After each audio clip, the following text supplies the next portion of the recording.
With Russia engaged in massive live-fire exercises around Ukraine's border, today's civilian airlines started to reassess whether it is now safe to fly into the country. Most airlines are still operating into Kiev, but KLM has now cancelled all flights. And yesterday, a budget carrier, SkyUp, was forced to divert a plane mid-air because the owner of the aircraft banned it from entering what is increasingly seen as a high-risk zone. In a further sign of the deteriorating security assessment, Defence Secretary Ben Wallace, who was in Moscow this week, has cut short a long weekend abroad with his family as experts continue to monitor Russian troop movements. Paul Nyland has lived in Ukraine for almost 2 decades, watching the increasing pressure exerted by Russia, and says Putin's troops would face a tough fight.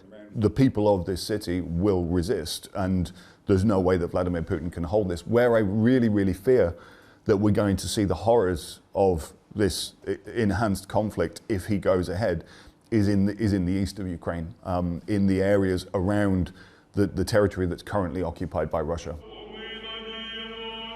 In the spiritual heart of Ukraine, people were today reflecting on the increasingly dire warnings from the West. St. Michael's Monastery has survived countless conflicts past, but now those gathered beneath its golden domes are contemplating a new threat. Around the perimeter of this ancient church is a montage of the fallen, the faces of soldiers and police killed since the separatist uprisings in 2014, with some wondering if many more are now about to die defending their country. I believe that Ukraine will resist. I believe that we will win. We have such experience. We're much more stronger than even before. But we need civilized world to be right now with us.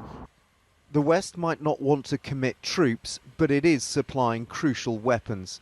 Today, Lithuania was the latest NATO country to send arms, a plane load of Stinger surface-to-air missiles and armoured Humvees. Many are wondering how long before they might be used in anger.